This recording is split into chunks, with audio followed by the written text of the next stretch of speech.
he took the place of Dan Cathy, who was the founder of Chick-fil-A, who started it all back in Atlanta, Georgia. And so, anyways, that talks briefly about the hierarchy at Chick-fil-A. A little bit of the history of Chick-fil-A is it is a Christian-based company, and they pride themselves a lot in the fact that they are very strong. They feel strongly about their the spiritual foundations behind it. Chick-fil-A is closed on Sundays, and that is considered the Lord's Day. They have been closed since the first week that they opened, and they've never opened on a Sunday ever. And there could be some serious consequences if ever a store decides to operate on a Sunday. Some of the other things that Chick-fil-A is known for is just serving others, being there for people.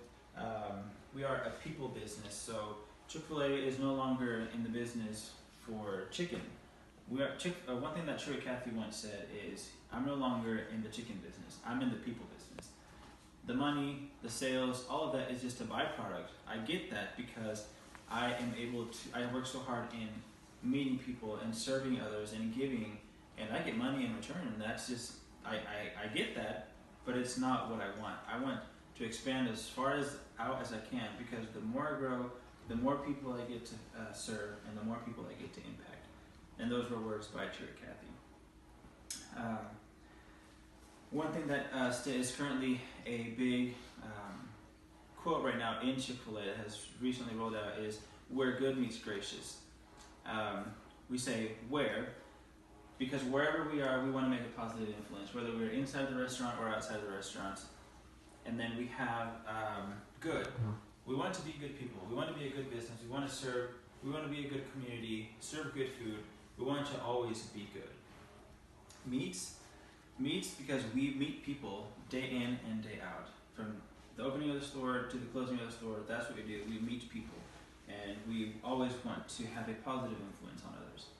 And gracious, whatever situation you're in, no matter if you're having a good day or a bad day, if you're coming from work, going home from work, if you're having a difficult day with your family, we will welcome you with open arms, and we will be there for you, not just to serve you food, but to possibly pray for you or just give you a hug, or whatever it is that you may be needing at the time. So that is why Chick-fil-A is where good meets gracious.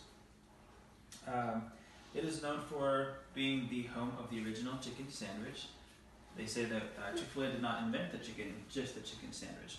And yes, Troy Cathy entered a contest. He created this sandwich, and he entered this idea, and he didn't win. He didn't even win first, second, or third place. He didn't even get mentioned.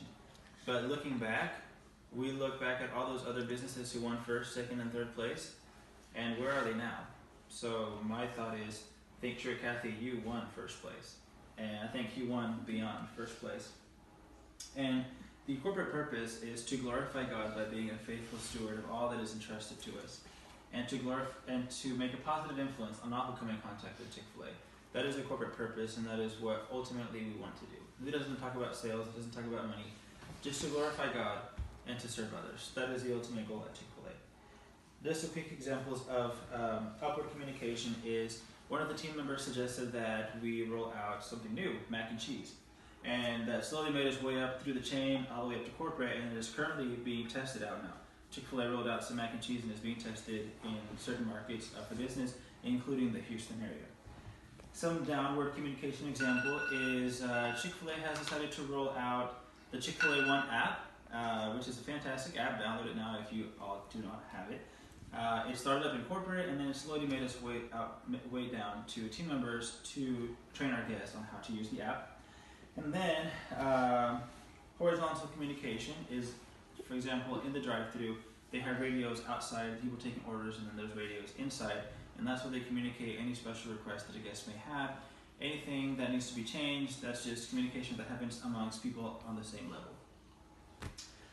And then lastly, one thing that Chick-fil-A focuses on is not marketing the business nationally, but marketing the business locally. Instead of spending billions and billions of dollars on national commercials, we decided to invest a few thousands of dollars on local communities like the schools, local offices, because we know that those guests are going to come back, and we're going to create emotional connections, and they're going to stay raving fans forever. So that is Chick-fil-A, that is the hierarchy, that is the communication, and that is pretty much the